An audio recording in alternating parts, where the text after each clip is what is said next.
What's up, everybody? Welcome back to the Huddle House. I think this is like the fifth episode, so we're rolling, and we are excited for another new week of fantasy football. At least these guys are. They've actually been winning some games. But how's it going, guys? You doing all right? We're doing good, man. We're doing good. The Jimmies are 3-1. We pulled out another one this week. Didn't have our best performance, but it was enough to get the job done. And I guess that can lead us right into introducing our guest, Mr. Lucas Wyland. Well, I'm sure you have some thoughts on this weekend's happenings in your ball game last night, and I would love to give you a chance to discuss it or share your feelings.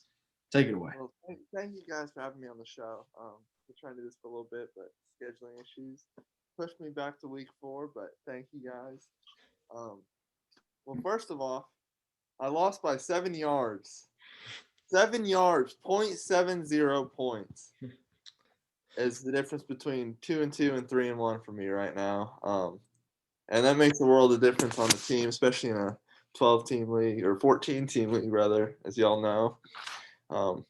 So, yeah, I'm pretty upset about that one, especially the way it happened. I went into the night up about 26 points, projected to win by about 22, and I got a fat little 1.6 from Mike Williams. Oh, the wide receiver one who's off the trade block. Hey, I still believe in him.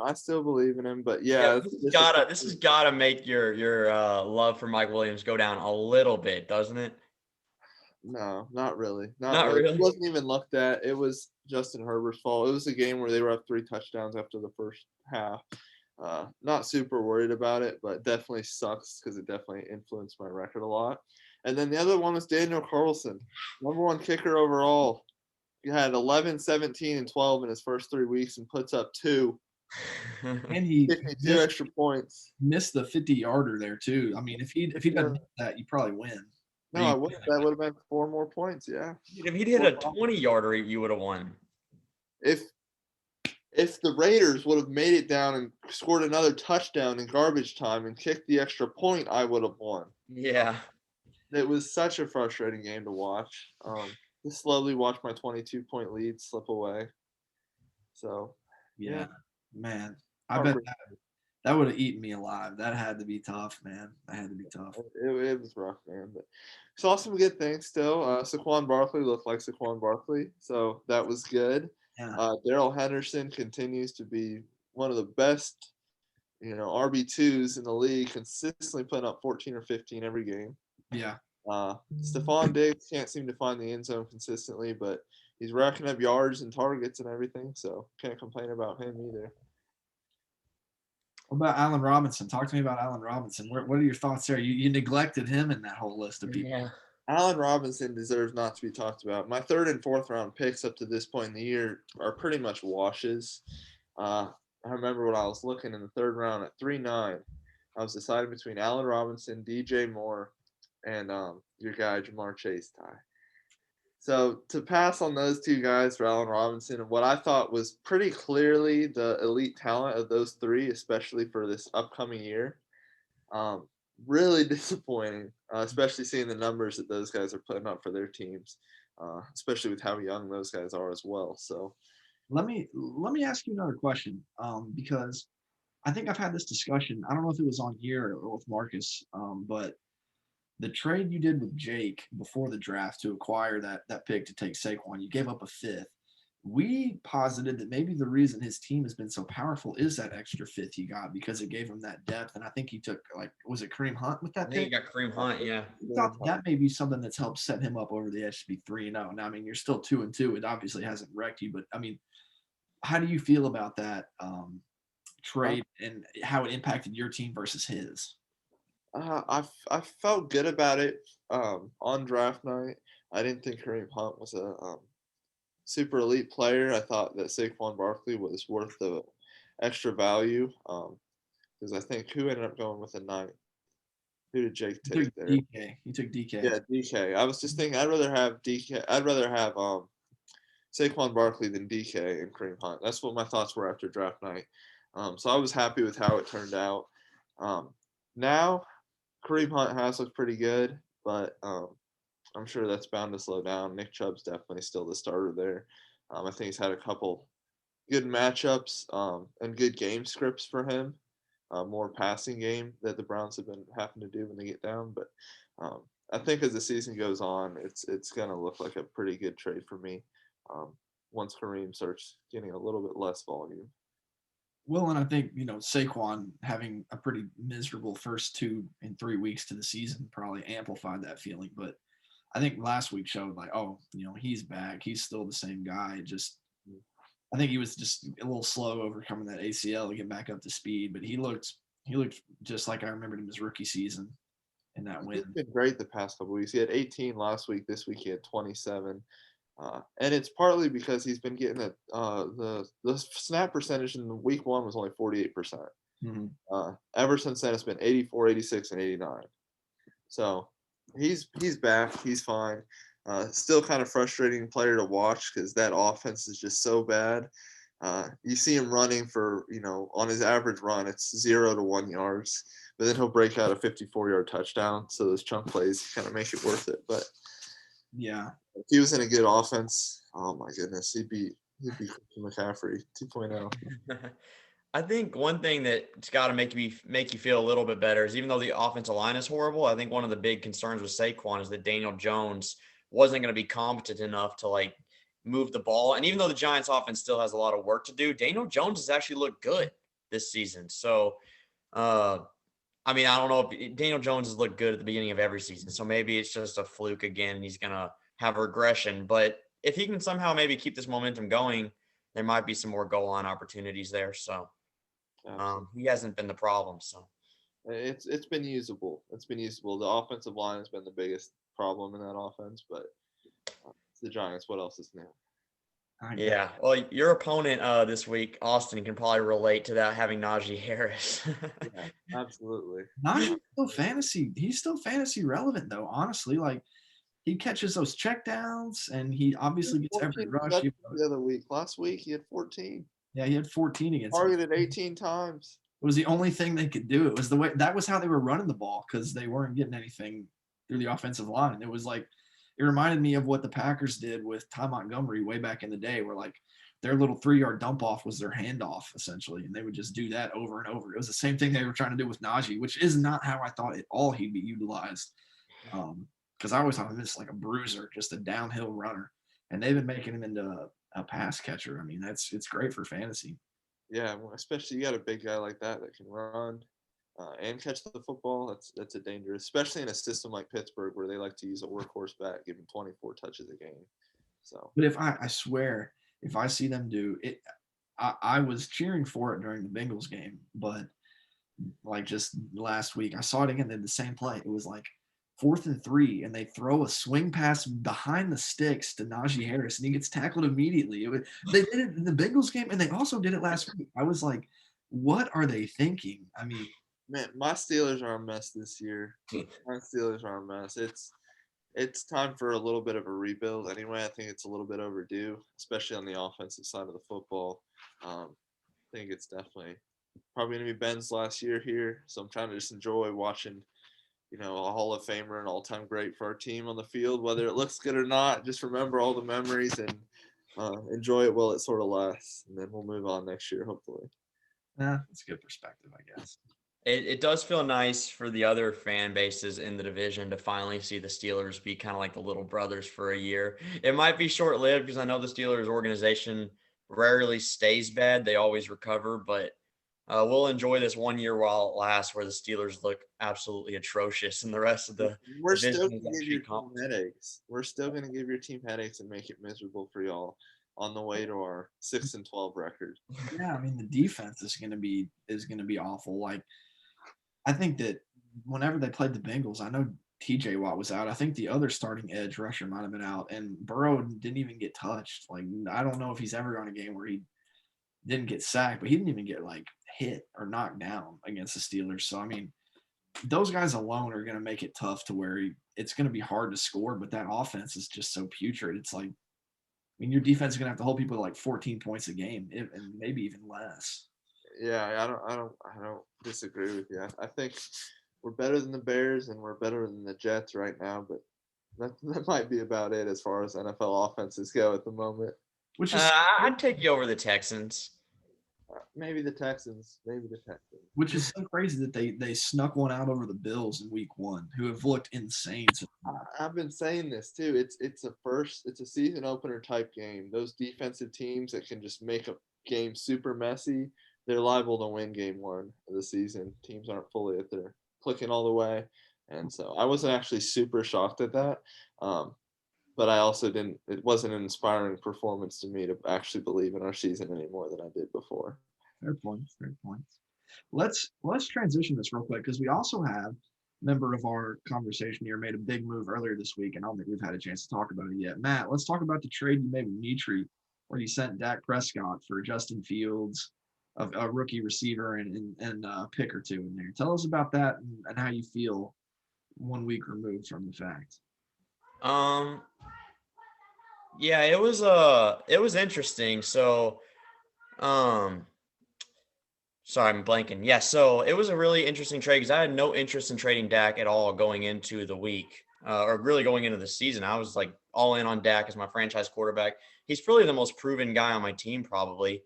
But Mitri just hit me up and was like, "Are you willing to trade Dak?" And I was like, "No, not really, unless you offer me something really good." But I was like, but I've always been the type of trader where it's like, even if it's my best player, I'll still hear an offer out. Like I'll probably reject it, but like I'll hear it out. So I was like, "What do you got?"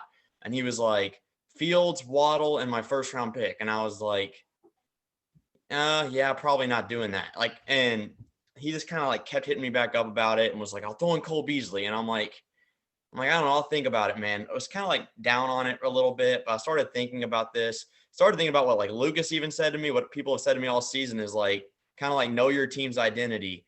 And the more I looked at my team and how young it was with like nothing but 22-year-olds and stuff like that, I was like, this team is probably not in a position to win now anyways. So I might as well just like make it my team's identity to like build for the future. Dak is only 28, so like he could still be involved with the future too. But I'm just saying, getting a young quarterback that I do believe in Justin Fields, there will be some growing pains, but I believe in him. And getting a stud receiver in Jalen Waddle, who I actually think is going to be really good. I mean, he's getting crazy target share. He hasn't looked as good with Brissett, but that's because it's Jacoby Brissett. But I'm semi-confident in Tua, and I'm also hoping, it's just a prayer, but I'm hoping that Deshaun Watson comes there next year. So I'm confident in Jalen Waddle getting a first-round pick where, granted, Mitri is better now, so maybe his team will be a playoff team for all I know. But if it's not and he continues to struggle, and with David Montgomery out, could potentially struggle, could potentially end up being a top 5 or 6 pick from Mitri that he's giving me, in addition to me probably having a top 3 pick if my team goes the way it goes. So potentially having 2 top 6 picks and a decent guy in Cole Beasley, who's, not someone I plan on starting consistently, but is definitely a plug and play player versus good matchups who can be pretty reliable. So I think I just have crazy receiver depth now. I mean, I lost a great quarterback, but I have a lot of trade pieces. Having 2 first rounders as well, both being high picks, definitely gives me a lot of depth in the league and a lot of future value. So it was just kind of like too much to pass up. And Mitri got his guy, but I feel like he gave me a lot to do it. So I will take the value I got. Yeah, I think I was kind of the same thought. I thought it was good return for what you gave up. I mean, I think that part of my thinking is, you're trading away Dak Prescott, who is kind of like what you're hoping Justin Fields can become. I think that like that'd be high expectations for Fields to become Dak. I mean, you may get more on the ground through Fields with his legs whenever he takes over that job and everything. So that's kind of that was the only thing I thought about in terms of like what side I'd rather be on. But I get being in your shoes with a crazy young team, just stocking up for that future, and for that sense, I thought you got good return on the deal. What about you, Lucas? I liked it for both teams. I thought it really served a unique purpose. The most interesting part about that deal that I thought was I was kind of hearing some things in the background before as that was going on. And there was actually a very good, very strong, super strong, almost borderline trade rape strong offer for Derek Carr. Yeah. He wanted Derek Carr. And Carter actually turned it down. I heard I'm not about gonna say that. what that offer is, but it was a lot for a guy that was picked in what the Was Derek Carr drafted? He might have gotten taken like the 19th round. I don't think he was yeah, drafted. it was a lot of value for a guy taken at the end of the draft, and I was shocked that it wasn't taken. So that being said, I think somebody else really missed out on an opportunity. But Matt, I think you got some pretty good value back for Dak. And with Dak being in his prime right now, not sure he fits your timeline the best anyway. So don't hate the trade for you. I like it for both teams. I think it's a win-win. But I definitely think you got some good value back in return for that guy.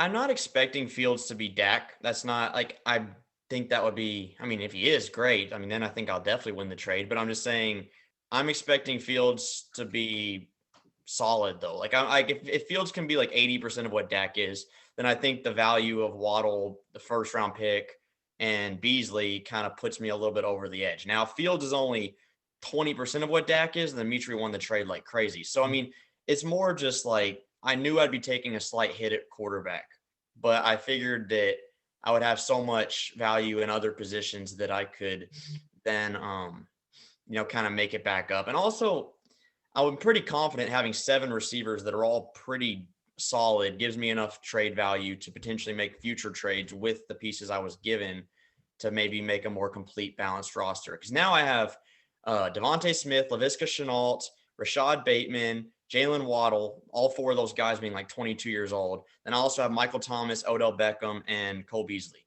at receiver. So I have like 7 guys. And I mean, yeah, I like that depth, but I don't really need all 7. So I kind of have pieces that I'm willing to potentially move and see what I can do with to maybe get more of a complete balanced roster in the future. So everyone watching the show, pretty much all those guys are on the trade block, not named Devontae Smith and probably not named Waddle unless someone gives me a good offer. But anyone else, feel free to shoot your shot and see what we can do.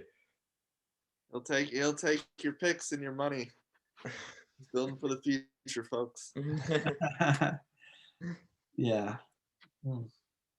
I'm very high on Devontae Smith. So he's a guy that I'm not going to accept very many trades for him unless it's obviously like a crazy good offer. If someone's like, hey, here's Jamar Chase for him, then like, yeah, I like Chase a little bit more. I'll take that. But a lot of guys are solid, but I think I'd rather just keep Smith because he's only 22. He got 11 targets this week, 7 catches, 122 yards. He's getting like around 10 targets a game. He's been a beast. And I'm also really confident in your quarterback, Lucas, Jalen Hurts. I think they're already establishing a connection. The only thing I'd like to see is a little bit more red zone targets. He seems to be going towards Dallas Goedert most of the time, which is kind of annoying. But I think that connection in the end zone hopefully will form. So I'm happy about Devontae Smith. Absolutely, man. I think Jalen Hurts is going to help him. He's been throwing the ball 40 times a game. Looks pretty good outside of that one fluky game where he didn't look great. But yeah, definitely like Devontae Smith. Wouldn't mind pairing him with Jalen Hurts, but I know you hold him near and dear to your heart, so I won't try to pry him away from you just yet. It would take a good offer, Lucas. I want to bounce down the league a little bit from this week because we had a few other kind of brutal beats aside from yours, Lucas. We had James and Marcus's game, which went down to the wire last night as well. James pulled that out by 2 points, and Marcus's just. I was watching the play where it happened. The Darren Waller touchdown. It was beautiful. He mossed him. Beautiful catch. But, man, I was kind of rooting for Marcus to pick up that first win. And so it's a little bit disappointing when I watched that happen, but it's all good. That was tough. Literally the previous week, he has like Sermon, like, I don't know, get like a big run or something like that pushes him over the edge or pushes Caleb over the edge for against Marcus as well. So it's like back-to-back weeks of losing, I think, on Monday Night Football on like late plays. Yeah. I'm like, goodness, man, that's got to be tough. So that was tough. He also had some tough injuries this week too, DJ Chark, and I don't really know what's going on with Chris Carson, but he kind of is losing that backfield. It seems like every week that goes on. I don't know. That was a tough one. Well, I keep talking to Marcus. He said he's going to keep trying to win. He said it's a long season. Whatever works for you. I told him in our fantasy basketball league, I started out 0-5 and then I won like 10 straight. I mean, it can happen. But we'll see what happens there. That was a tough one. And then also in Jeremy's game, man hung 129 points and lost by 10. That's a tough week whenever your team goes crazy like that. But Caleb's team just is a machine right now. Oh my goodness, I can't believe it. I did not think the 2 Tampa Bay wide receivers were gonna work. I didn't like his running backs a whole lot, but he's really just been on fire. He's got to be power ranking number 1 in the league right now. Yeah, he's definitely number 1. He's the highest scoring. He's got depth out the wazoo, man. And I think the part of the reason this team's been balling out so much is that Clyde Edwards-Helaire has been getting in the end zone. And obviously Mahomes is putting up like 30 points a week. I mean, that obviously helps. But he caught a break with like all the injuries to the 49ers backs to where Sermon's the lead guy now. And Brady's just been slinging the ball around the yard. So the Bucs receivers have been going off. And also Brandon Cooks been a pleasant surprise down there. That's his second flex spot. Yeah, Tyler Lockett's been also a beat. He's got the best flexes in the league. I've been saying it. He's got the best flexes in the league. He definitely does. It's hard to play against.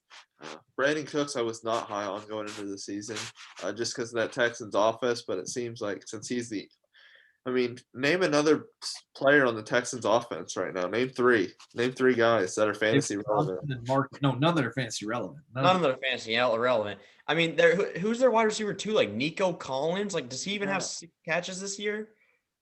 I have no idea. It's the Brandon Cooks show out in Houston. Yeah, their offense is just throw to Brandon Cooks. Like, if I was a defense, I would just like double him every single play. And the funny thing is, it makes it so sad is it's Brandon Cooks. It's not DeAndre Hopkins. It's not anybody like, I don't know, freaking Tyreek Hill. It's none of these guys. DK Metcalf. It's Brandon Cooks. Yeah. Brandon Cooks, like you said, did they throw it to him every time? He had 47 yards this week, and the entire Houston offense only had 109. That's part of the reason Caleb did so well is he had the Bills defense. They pitched a shutout, put up 21 fantasy points, 4 interceptions, 3 sacks, 1 forced fumble, 1 fumble recovery, and only 109 yards allowed. Like the Davis Mills experiment is horrendous, man. That's like Nathan Peterman, man. That's worse than Nathan Peterman, honestly. Okay, I don't know about worse than Nathan Peterman. Davis Mills is bad, but at least week 1, Davis Mills looked semi-competent. This week was horrible, but Nathan Peterman was out there slinging like 5 interceptions a game. I don't care, man. A game where you have 4 interceptions and 0 points allowed and only 109 yards, like over half the game was garbage time, and you couldn't get more than 109 yards in garbage time? Like what? That's absolutely madness. He also got 16 points from his kicker. Yeah, who was also in the same game. He just hit it with that Bills and Washington game. He just benefited from that like crazy. But so that was and Jeremy, like I was thinking like there's no way anybody with Tyreek Hill lost this week because those 3 crazy long touchdowns. And then I saw Jeremy score and I was like, no way, man. Like that's brutal. Absolutely brutal. Lose, man. Tough. A lot of real heartbreakers this week. But.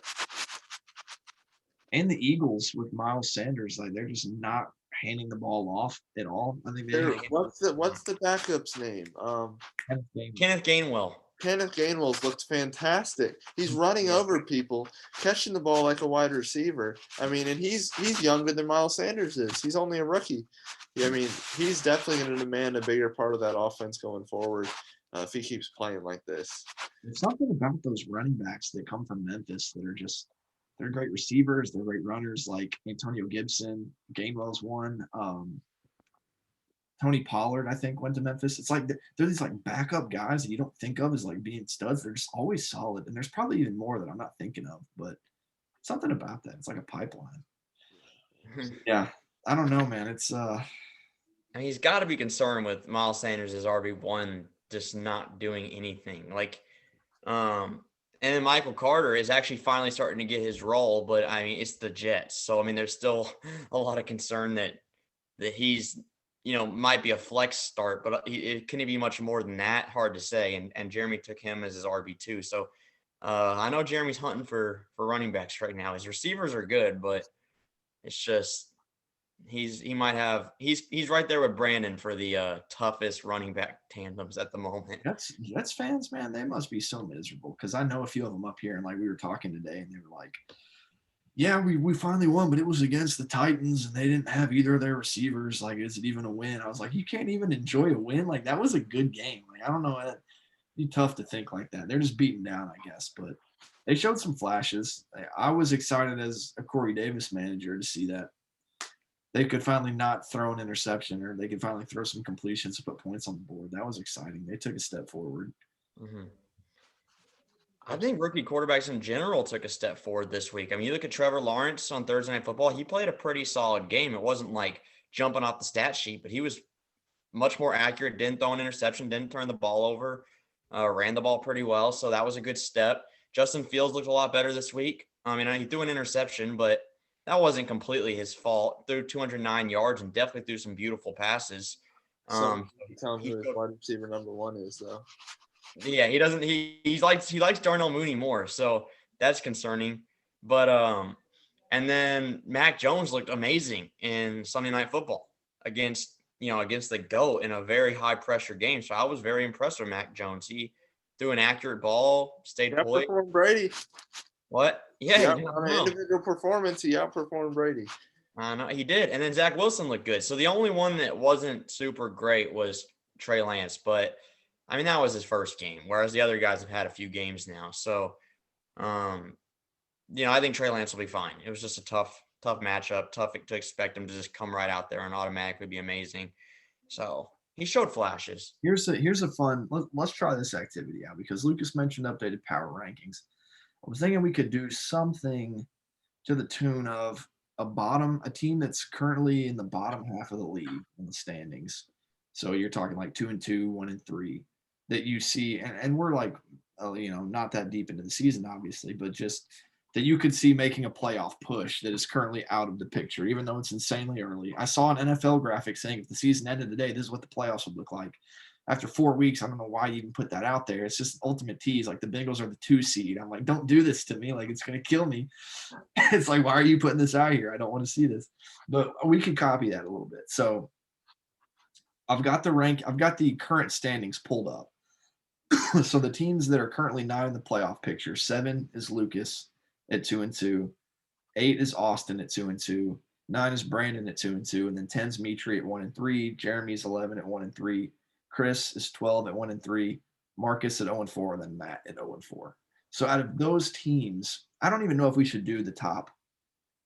I mean, what do y'all think? Should we include the 2-2s in there, or should we just go from the 1-3? I don't think so. I'm 7 yards away from being 3-1.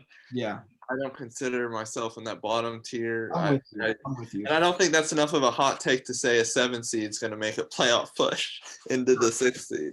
So I say 1-3 and 0-4. Out of 10 through 14, who do you think has the best chance of climbing out of that? it's popping off the page to me right now. Mitri's team. Mhm. I mean, he fixed his quarterback issue. He's got the best running backs probably in the league. He's pretty deep. He's got some good receivers there. I don't think Mitri's record reflects how good a team he is, especially now that he's getting more than 4 or 5 points from his quarterback. I think he's going to end up being a for sure playoff team and making that push, especially for this season. So I like Mitri's team. How much do you think the David Johnson injury is going to impact that? You mean David Montgomery? Yes. Yeah. I mean, it's going to impact it for sure. But like I said, he's the deepest team at running back. He currently has Josh Jacobs and Melvin Gordon as flexes. So he can slide Josh Jacobs up there. And then off the bench, doesn't look like he has a lot of options, but he does have Hunter Renfrow, who's not a terrible flex option. He actually is right now wide receiver 23. So I don't hate him putting Hunter Renfrow in the flex and then sliding Josh Jacobs up. I don't think his team is significantly worse in that regard. Yeah, I agree. I think his team definitely pops off the page as one with the most potential just because of the way his roster is constructed and his tough breaks. So I don't have any problem seeing that. I would probably go the same direction. For the sake of being different, I think we could throw around a team that we think might make it other than Mitri because I feel like that might be the consensus among us. Matt, what do you think? I would agree. It's Mitri. Do you have another team? Like if we say like what's another team to watch out for, just for the sake of being different, throwing out another opinion. In the 10 through 14, I mean, It's probably just Mitri. I mean, maybe if DeAndre Hopkins just like balls out the rest of the year and Derrick Henry just mows over and gets 40 points a game, maybe Chris can make a push, but he's just really hurting at RB2. And I think that's really holding him back. But I mean, I guess that's possible. I mean Marcus. I mean he's not healthy. That's the biggest concern with him. But if he gets healthy, I mean Marcus is probably about 7 fantasy points away from being 2-2 right now. I mean he's lost 2 nail biters against Caleb and James, 2 of the best teams in the league. So I mean I still think Marcus has a good roster. It's not like he's that far off. He's just can't seem to win. He might be in too big of a hole now to come out of it, but you never know. I mean his team has potential.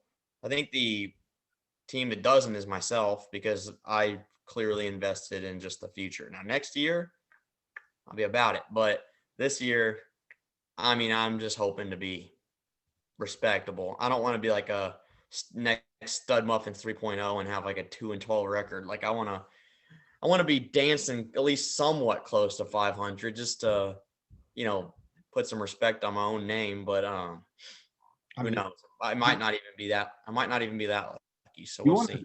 You want to talk about next year and even arriving this year a little bit. I know we said only 1-3, but I've been impressed by Brandon's team and the performance he's been getting because I mean he's rolling out Devin Singletary and Darrell Williams at running back.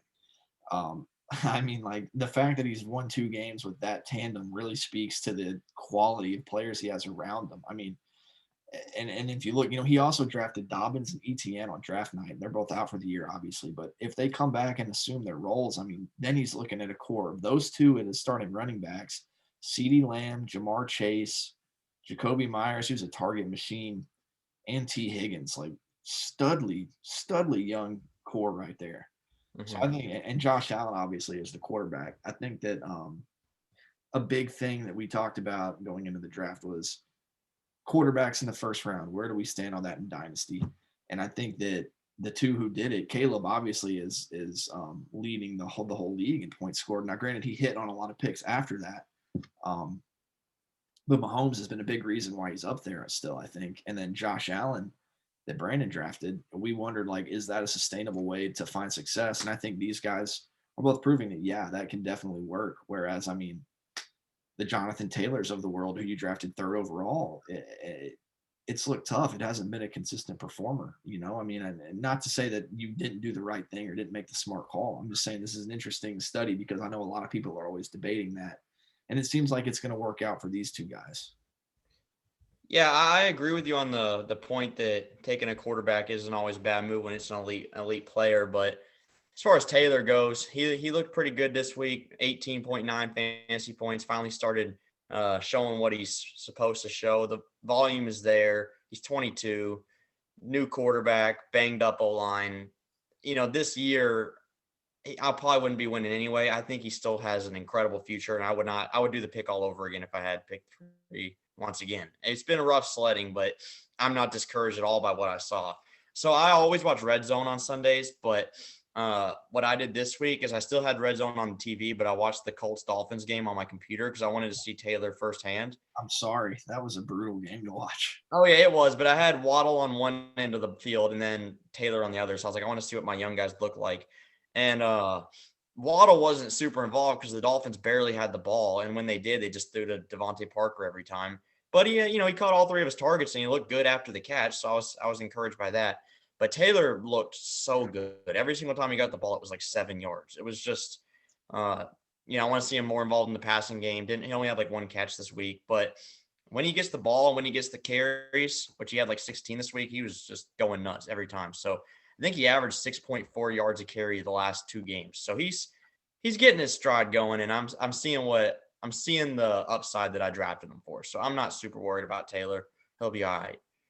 Yeah, I think it was just my point was mainly not to say like that was a wrong pick, obviously, because that was the consensus guy there. It's just that I think oftentimes we tend to think there's only one way to do things in fantasy football, and it's based on what these analysts and these people that run the podcast tell us. And this is just proof that there's no one set way. I mean, it all depends on the picks you hit afterwards and how you manage your team. I mean, there's a lot of ways to get things done and to find wins. And I think that Caleb and Brandon have been interesting studies of that this year because they both kind of went against the consensus and took those quarterbacks earlier. So I don't know, man. That's what you get in a 14-team league too. You get a lot of variation, people doing different things with different interests, and I only imagine that's going to continue to ramp up as the season goes on in terms of moving draft picks and players for the future, players for win now. A lot of stories are yet to be written with it, but I can definitely say it's a